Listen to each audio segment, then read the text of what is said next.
السلام علیکم ورحمۃ اللہ وبرکاتہ۔ ناظرین، ہمارے کامنٹ باکس میں ایک سوال آیا تھا کہ نماز جمعہ کتنی رکعتیں ہیں اور اس کے پڑھنے کا صحیح طریقہ کیا ہے؟ تو اس کا مختصر جواب یاد رکھیے کہ نماز جمعہ کل 14 رکعتیں ہیں، اور اس کے پڑھنے کا طریقہ یہ ہے کہ نماز جمعہ کی جو 2 رکعت ہے اس سے پہلے 4 رکعت سنت مؤکدہ ہے، پھر اس کے بعد 2 رکعت نماز جمعہ جو فرض ہے، تو یہ 4 اور 2 ملا کر 6 ہوئے۔ اس کے بعد نماز جمعہ کے 2 رکعت فرض کے بعد ایک قول کے مطابق جو طرفین کا قول ہے، طرفین سے مراد حضرت امام ابو حنیفہ رحمہ اللہ اور امام محمد رحمہ اللہ، یہ دونوں حضرات طرفین کہلاتے ہیں۔ طرفین کے نزدیک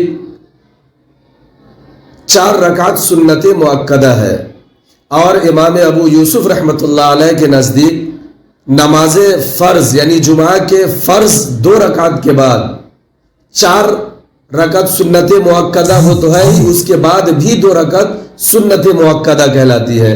یعنی یوں آسان لفظ میں کہا جائے کہ حضرت امام ابو یوسف رحمۃ اللہ علیہ کے نزدیک نماز فرض کے بعد 6 رکعت سنت مؤکدہ ہوئی، اور امام ابو یوسف رحمۃ اللہ علیہ کے قول ہی پر فتویٰ ہے، اور راجح قول یہی ہے، اور اس پر ہی امت کا عمل بھی ہے۔ لہٰذا 14 رکعت نماز جمعہ ہوئی، اور اس کے پڑھنے کا طریقہ وہی ہے کہ نماز جمعہ سے پہلے 4 رکعت سنت مؤکدہ، پھر اس کے بعد 2 رکعت نماز فرض جمعہ، اور اس کے بعد طرفین کے مطابق 4 رکعت سنت مؤکدہ، اور امام ابو یوسف رحمۃ اللہ علیہ کے نزدیک 6 رکعت سنت مؤکدہ ہوئی۔ اسی کو راجح قول قرار دیا ہے، اور اس کے بعد پھر 2 رکعت نفل پڑھی جاتی ہے، جس کی وجہ سے یہ سب مل کر 14 رکعت کہلاتی ہے۔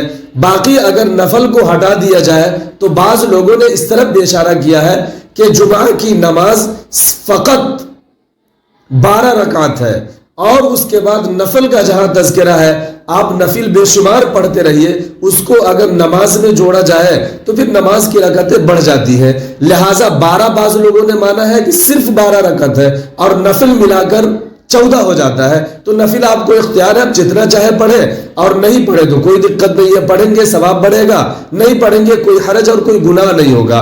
لیکن جو سنت مؤکدہ ہے اس کی ظاہر ہے تاکید ہے، تو اس کو پڑھنا ضروری ہے، اور یہ کل ملا کر 12 رکعتیں کہلاتی ہیں۔ لہٰذا اس کو راجح قول قرار دیا گیا ہے۔ اس کے بعد نفل پڑھتے رہیے۔ اللہ تعالی ہم تمام لوگوں کے اعمال میں اور ثواب میں برکت عطا فرمائے گا۔ آمین۔ وآخر الدعوانا ان الحمدللہ۔